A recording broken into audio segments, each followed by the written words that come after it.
नमस्कार, खबरों के काउंटडाउन में आपका स्वागत है। मैं हूं आपके साथ राखी सिंह और बुलेटिन की शुरुआत करते हैं देश दुनिया की खबरों से। लेकिन पहली खबर देश के सियासी हलके से जुड़ी है, जहां भाजपा को पटखनी देने के लिए देश के 2 दर्जन से अधिक विपक्षी दल एकजुट हो रहे हैं और बेंगलुरु में मंथन कर रहे हैं। लोकसभा चुनाव से पहले एकजुटता में जुटे विपक्षी दलों की 2 दिवसीय दूसरी बैठक सोमवार से बेंगलुरु में शुरू हो गई है।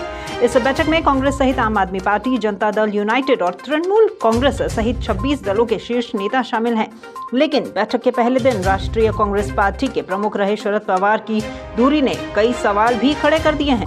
महाराष्ट्र में हुए राजनीतिक घटनाक्रम के बाद ये बैठक से शरद पवार की नाराजगी ने राजनीतिक हलके में कई सवाल खड़े कर दिए हैं। बैठक में कांग्रेस से सोनिया गांधी और राहुल गांधी भी शामिल हैं। सोनिया गांधी ने सोमवार शाम सभी विपक्षी दलों के शीर्ष नेताओं को डिनर पर भी बुलाया है। कहा जा रहा है कि इस बैठक में पहले दिन विपक्ष की एकजुटता, सीटों के बंटवारे और गठबंधन के नाम को लेकर चर्चा की गई है, लेकिन फिलहाल कोई निष्कर्ष नहीं निकल पाया है। कहा जा रहा है कि विपक्षी दल की बैठक सिर्फ भाजपा और मोदी को हराने के लिए मंथन करने तक ही सीमित रही है।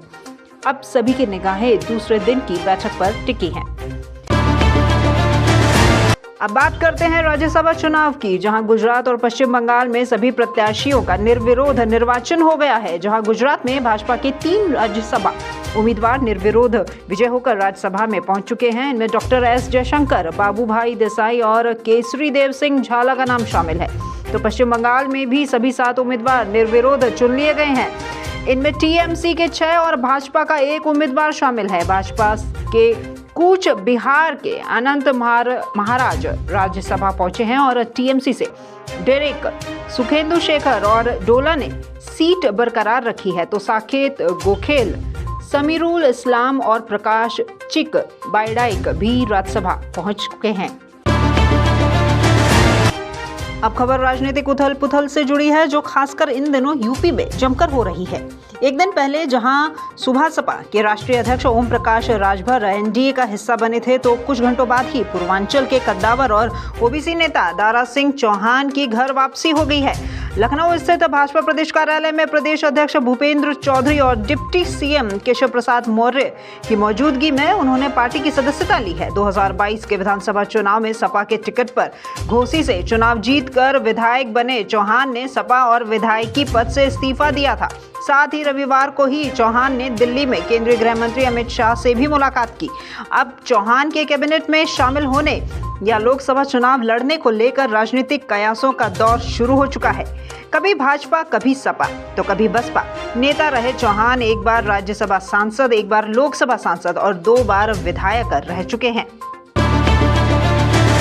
जहां देश में सियासी पारा उफान पर है, तो नदियों का पानी भी कम उफान पर नहीं है। बात करें राष्ट्रीय राजधानी नई दिल्ली की, तो हरियाणा, पंजाब में हो रही लगातार बारिश के बाद यमुना नदी में फिर से पानी की तेजी से आवक हो रही है। कई दिनों से यमुना के जलस्तर में आ रही गिरावट के बाद सोमवार को इसमें बढ़ोतरी दर्ज की गई है। फिलहाल यमुना का जलस्तर दोपहर 1 बजे 205.85 दर्ज किया गया और सोमवार देर रात तक 206.1 तक पहुंचने की उम्मीद है। इन तमाम खबरों के साथ फिलहाल इस बुलेटिन में इतना ही। आगे की खबरों से रूबरू कराने के लिए फिर हाजिर होंगे। नमस्कार।